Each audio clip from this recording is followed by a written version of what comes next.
Forte abraço a você, telespectador da TV Câmara. Estamos começando mais um ponto de encontro. Hoje com a vereadora Glaucia Berenice e também com a Lucilena Bestete Alves, conselheira tutelar. Assunto Copa do Mundo, seleção francesa em Ribeirão Preto, muito turista e o sexo infantil. O turismo do sexo. Infelizmente isso acontece no Brasil, como em todo lugar do mundo. Mas nós estamos tentando mover uma frente contra isso aqui em nossa cidade. Obrigado pela presença. Qual é a ação, vereadora, de toda a liderança política, religiosa e as autoridades de Ribeirão Preto para combater esse turismo sexual em nossa cidade? Bom dia, Luciano. Bom dia, Lucilene. Obrigada pela parceria nesse trabalho. Nós já estamos há mais de um mês trabalhando esse tema no sentido de, principalmente, falar sobre esse fenômeno, que é um fenômeno nacional da exploração sexual de crianças e adolescentes. O Brasil é visto como um país caliente, sensual e, infelizmente, aquilo que a gente percebe em termos de propaganda no exterior é que é um país onde as pessoas vêm buscar também o turismo sexual, vem fazer o turismo sexual. E nós sabemos que a indústria da pornografia, ela é uma das indústrias mais poderosas ultimamente e consegue estar rendendo em torno, segundo a ONU, 20 milhões de dólares. E nós precisamos de combater, 20 bilhões de dólares, é uma das maiores indústrias.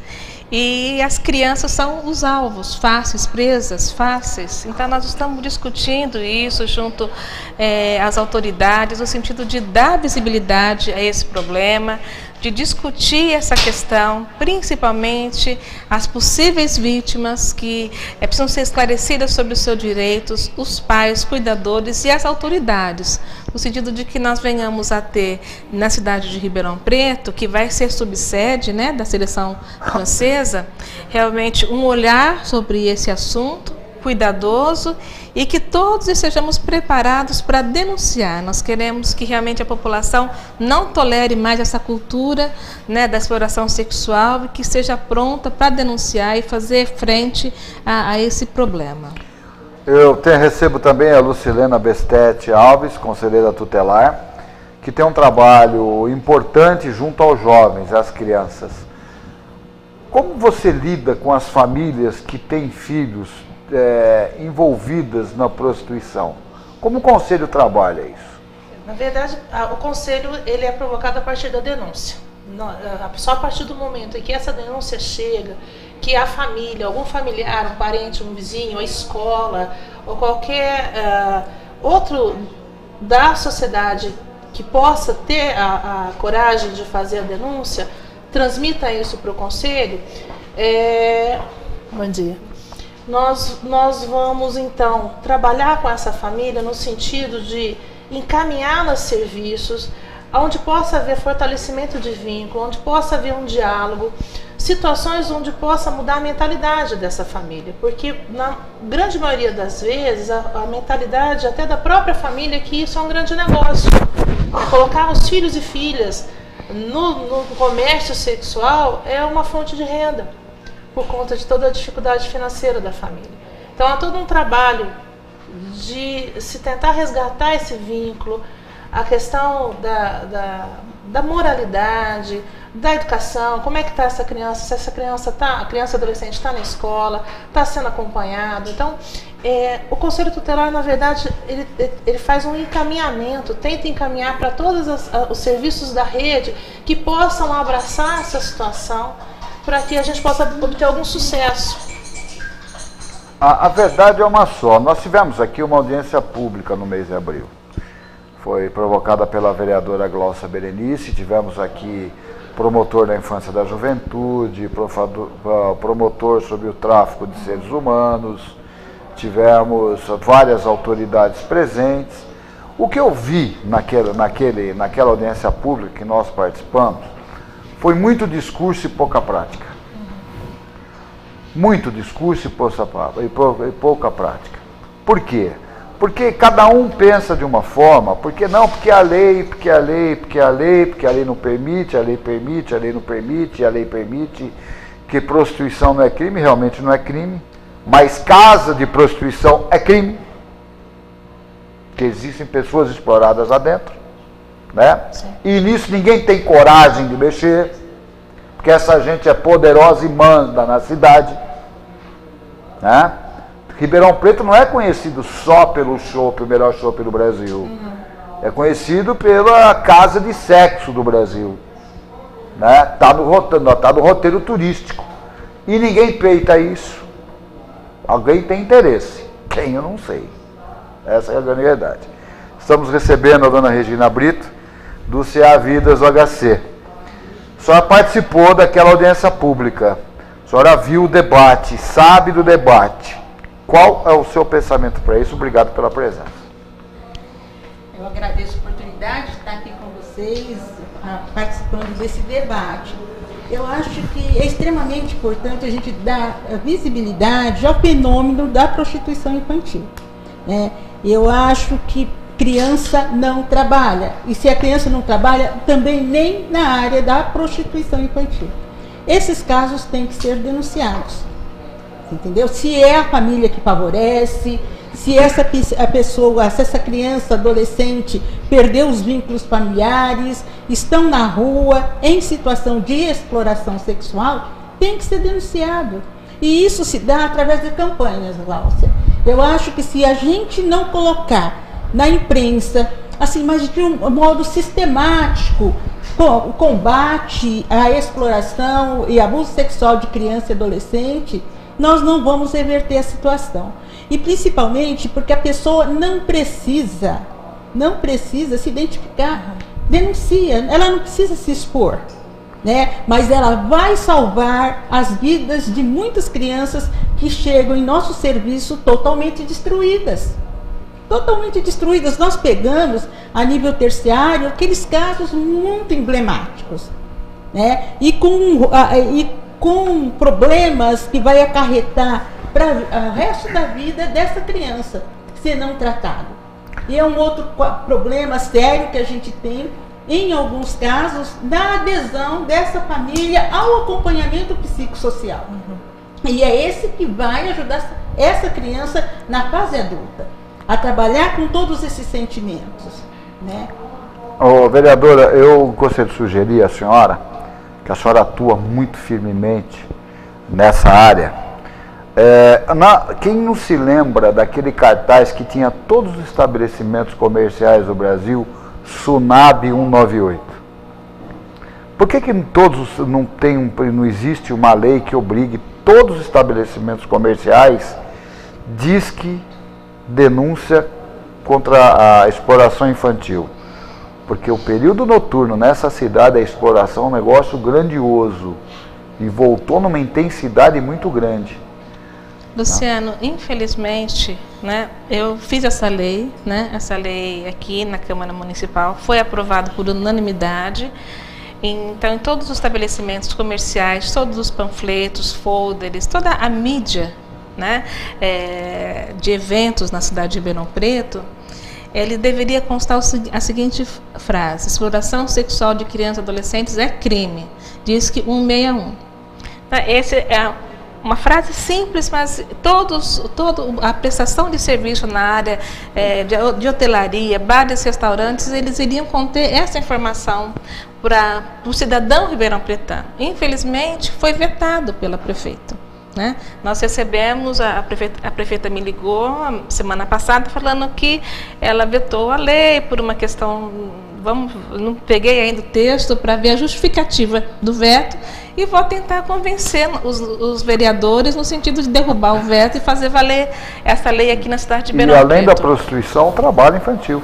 Trabalho infantil. Voltaram a vender rosas, balas, cidade inteira. Nós tivemos o grande problema, né, que aí nós já vamos entrar numa outra área, mas o abuso, né, da criança pode se dar em vários aspectos, desde a questão do trabalho, né, até a questão sexual. E quando a criança ela vai se desvinculando da família, vem para o centro da cidade, vender rosa, vender bala, ela fica vulnerável.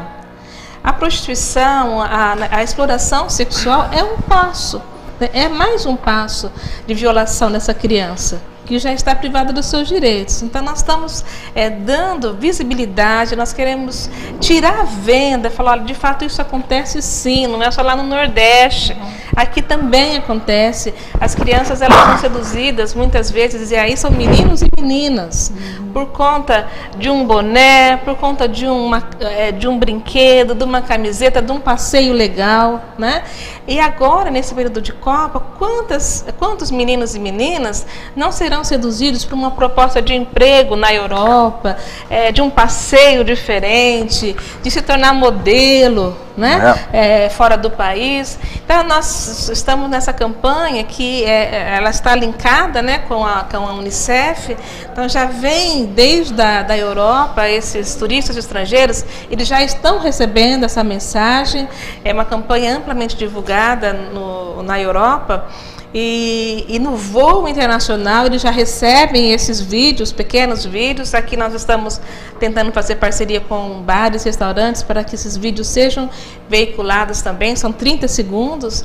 E então nós vamos também colocar outdoor na cidade, para que o turista estrangeiro saiba que se ele cometer crime sexual aqui, praticar sexo com a criança ou adolescente menor de 18 anos, ele vai ser penalizado aqui e no país de origem dele, porque existe um intercâmbio, né, entre os países. Nossa luta é de dar visibilidade, é fazer com que não só, né, o turista estrangeiro saiba, mas que também o cidadão ribeirão-pretano não tolera esse tipo, porque muitas vezes ele presencia. Muitas vezes o motorista de táxi, ele vai levar esse turista até um lugar onde ele sabe que existem adolescentes. A recepcionista do hotel, o garçom. Então toda a rede ela está sendo trabalhada, eles aceitaram essa parceria, estão sendo esclarecidos com relação a corresponsabilidade também, porque quem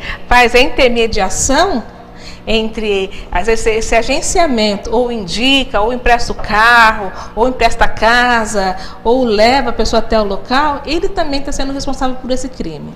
Você quer falar alguma coisa, Cena? Eu queria fazer uma colocação, pegando um pouco daquilo que você havia falado anteriormente, de que às vezes fica muito na falação e pouca prática na situação, e a Silvia colocou a questão... Regina. Perdão. A Regina colocou a questão da importância da campanha. Eu penso que são duas coisas diferentes. Primeiro, a questão de que é preciso que se haja denúncia, é preciso que a população se conscientize que cabe a ela, porque é dever nosso, não só daqueles que trabalham na rede de proteção ao direito da criança e do adolescente, mas de todos nós, do Estado, da população, dos pais e familiares, fazer essa denúncia. Porque muitas vezes a gente pode correr naquele risco assim, ninguém faz nada mesmo, então também não vou denunciar. Eu acho que a gente não pode correr esse risco de deixar de colocar a importância dessa denúncia. É só a partir dessa denúncia que qualquer coisa pode vir à tona. Porque as pessoas tendem a encobrir. O vizinho fica incomodado, mas não é problema meu. Na escola, alguém pode ficar incomodado, enquanto a gente não tomar isso como um problema nosso e de fato usar o instrumento que a gente tem, que é a denúncia, enquanto cidadão, a coisa fica mais difícil ainda para a rede poder trabalhar. É lógico que a gente tem as dificuldades da rede, de todos os trabalhos, todo mundo tem o seu empenho e as suas dificuldades, mas eu separo um pouco nesse momento a importância de que a população denuncie, a importância de que a rede, que as pessoas que trabalham nisso estejam engajadas e façam que a coisa possa realmente acontecer. E principalmente que a família possa aderir, que é a maior dificuldade, penso eu, é essa questão de que a família faça essa adesão a esse projeto e a gente trabalhe junto para conseguir o sucesso. Eu estava em São Paulo esse final de semana e estava acompanhando uma reportagem de madrugada, foi de sexta para sábado. E foi na TV Gazeta isso. Foi pego em flagrante por parte de um policial, uma mãe com uma criança em Moema, na cidade de São Paulo, a criança vendendo bala de goma. E foi abordada junto com uma conselheira tutelar, essa mãe. Ela falou assim, eu vou sair com meu filho sim, ninguém vai me proibir.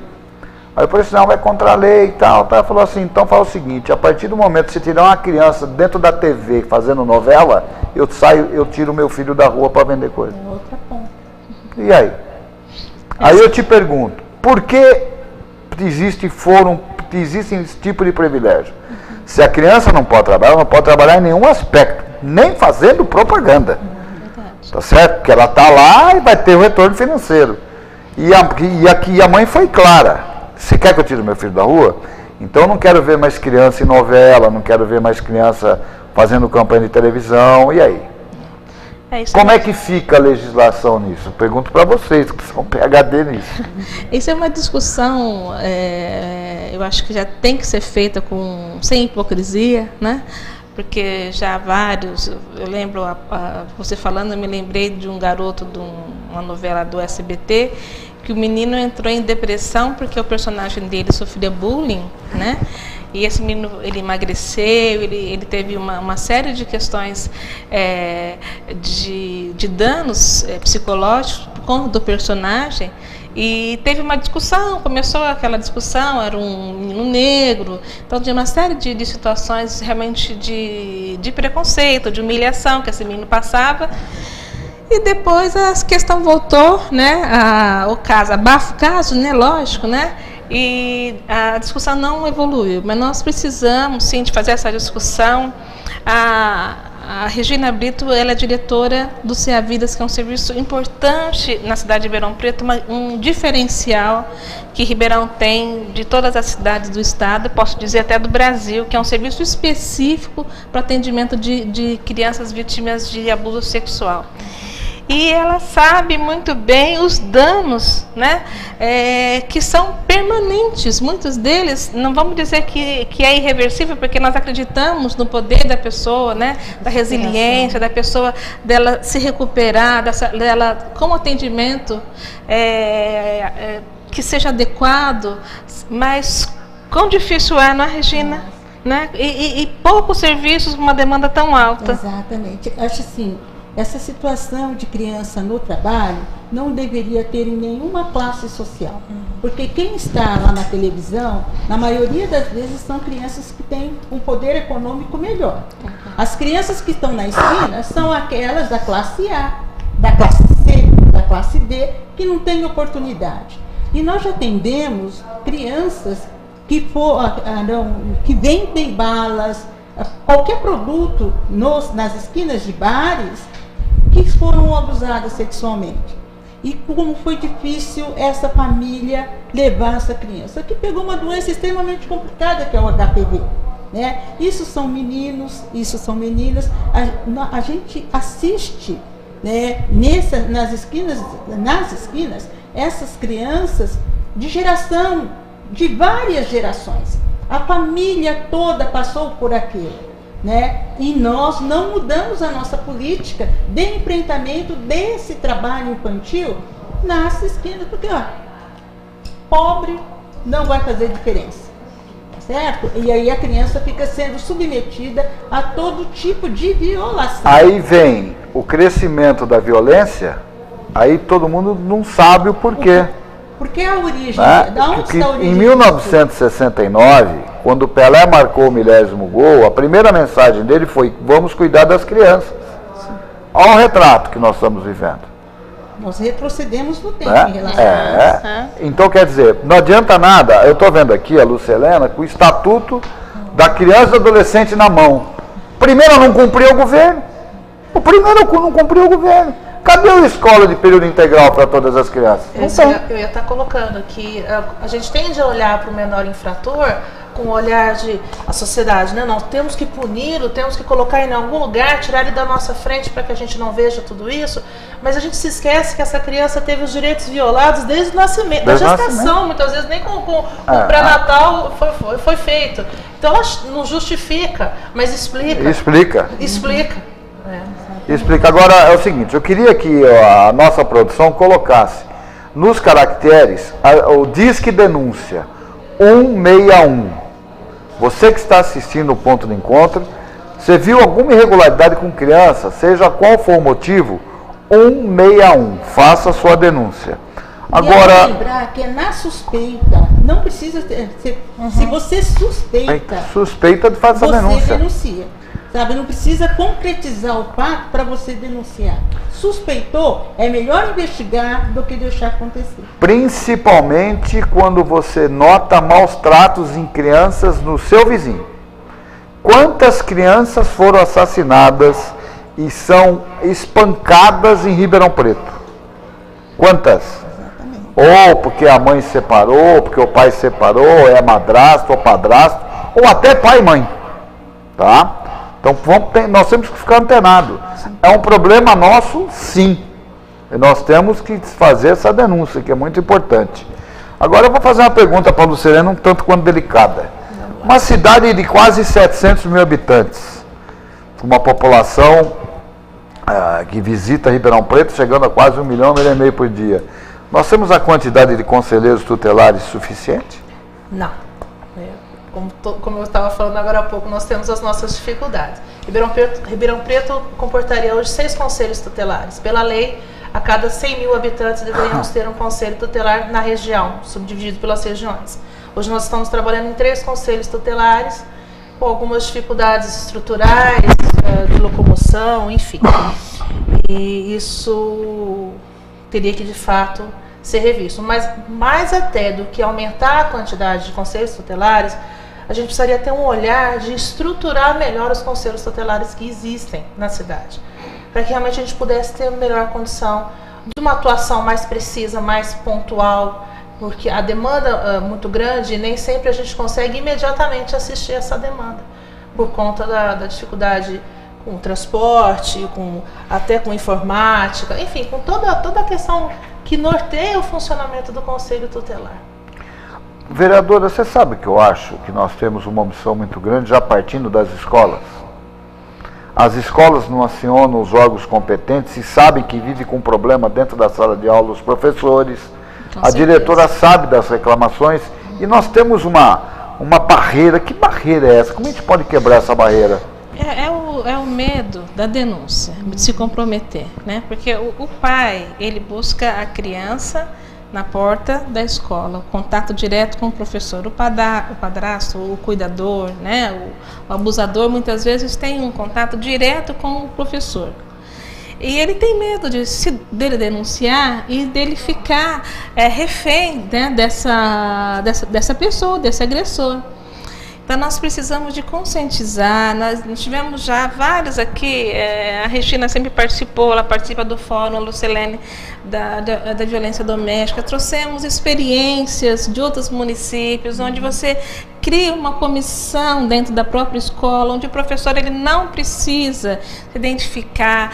Existem tantas experiências exitosas de outros municípios que nós podemos trazer para a cidade de Ribeirão Preto e tirar o professor dessa que tem um contato diário, que muitas vezes vê os hematomas, vê o rendimento escolar da criança caindo, vê o humor da criança alterando, uma depressão. Então, o professor, o cuidador, o educador dentro dos núcleos, ele tem, né, esse contato diário, mas muitas vezes tem o medo da denúncia, né, de fazer essa denúncia.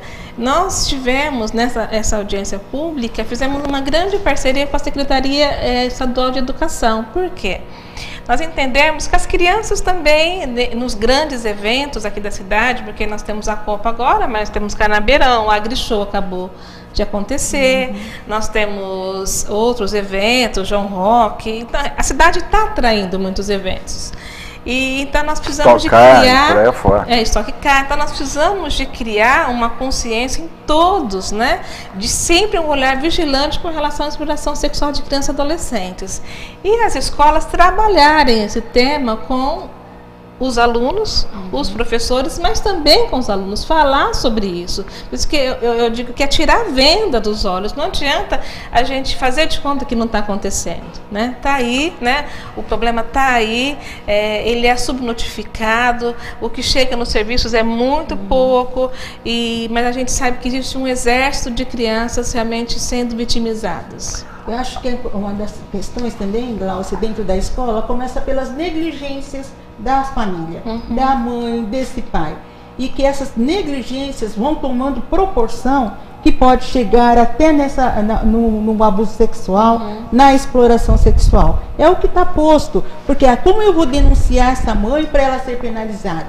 Eu acho que não vamos denunciar essa mãe para ser penalizada, e sim conscientizá-la do problema. Isso também faz papel da escola, né, do coordenador da escola, trabalhar essas famílias junto com os CRAS-CREAS, sabe? No sentido de fortalecê-la, no sentido de romper essa situação, porque a gente está só reproduzindo modelos. É verdade. Sabe?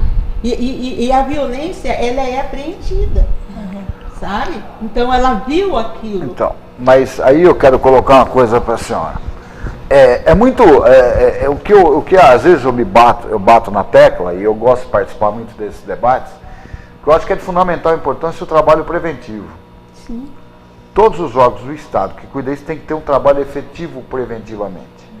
Por exemplo, que nem a Lucilene, o Conselho Tutelar, ela depende de denúncia.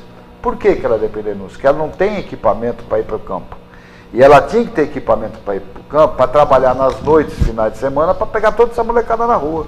Para levar e para fazer um trabalho. Isso chama-se trabalho preventivo. Para fazer a fiscalização junto com alguma autoridade policial em pontos de prostituição da cidade, para ver se tem menor ou não, né? Porque a prostituição infantil está aí na cara de todo mundo.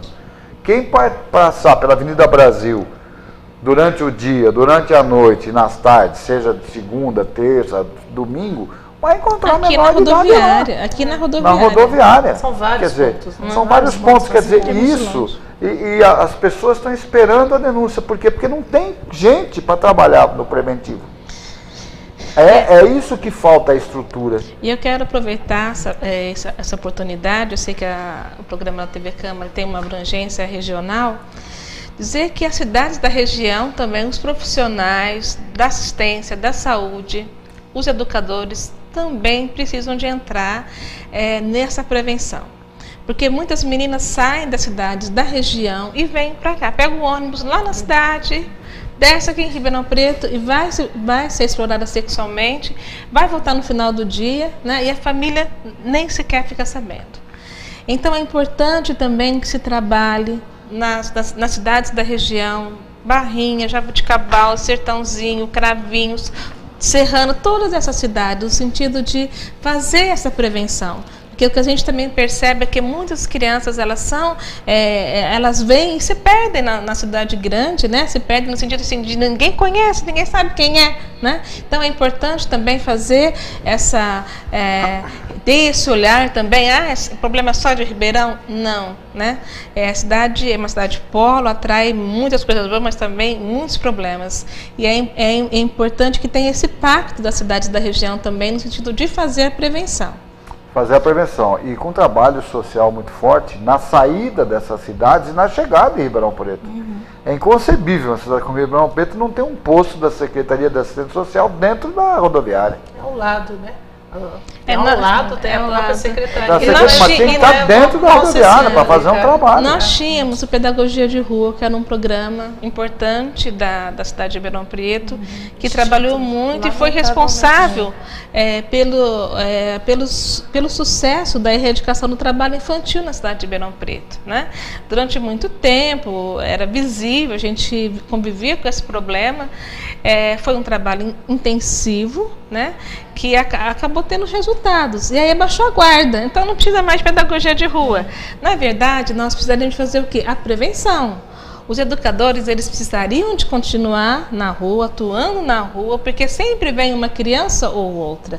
Se não há prevenção, se não há esse olhar treinado, o que acontece? Os espaços, eles vão sendo ampliados, os limites. A criança, ela começa a perambular ali no seu bairro, começa a chegar mais perto, quando ela vem para o centro, e no centro ela é só mais um. Né?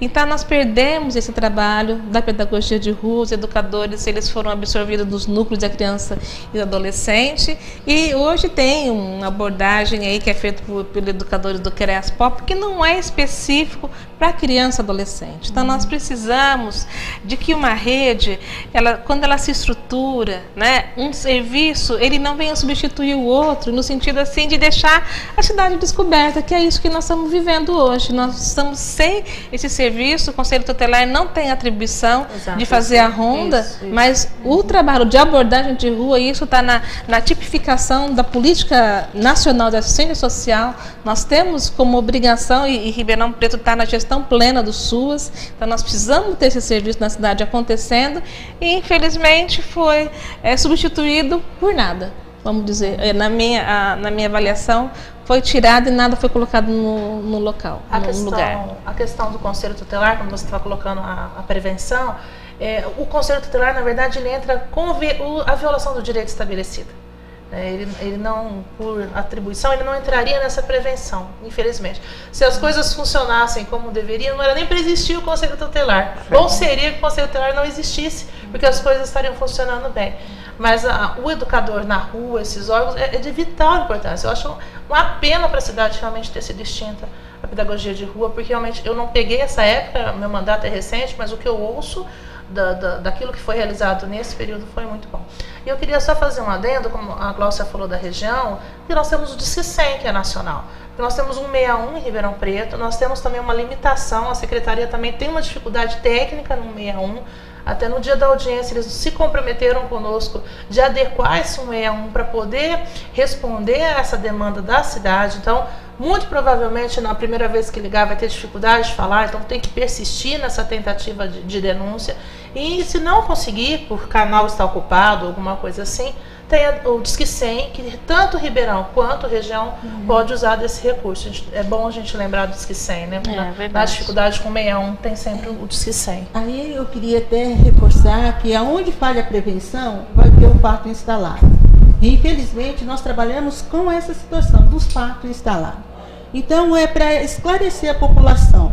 Aconteceu o abuso sexual agudo em criança e adolescente, aconteceu ontem, hoje, encaminhar para a unidade de emergência para poder se beneficiar do protocolo da violência sexual e evitar situações mais complicadas, como uma doença sexualmente transmissível ou uma gravidez não desejada, né? Então, se a gente puder, se eu sei de um caso da violência sexual em criança e adolescente recente, encaminhar para a unidade de emergência, que aí a gente vai ter todo um trabalho para ajudar essa pessoa a vencer essa etapa que é muito cruel. A verdade é que nós temos que cuidar dos nossos semelhantes. Sim. A nossa formação cristã exige isso.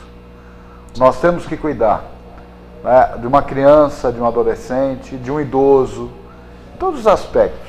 Você está denunciando, você denuncia maus tratos, não para você querer aparecer ou para você punir alguém, é para você cuidar de um irmão, cuidar de um semelhante. Essa mensagem tem que ficar. Então diz que 161 ou 100, 161 ou 100. Eu quero agradecer a vereadora Glócia Berenice, a Lúcia Helena, a Regina e a você, telespectador da TV Câmara. Forte abraço, até o próximo ponto de encontro. Rápido, né? Tempo passa, tá?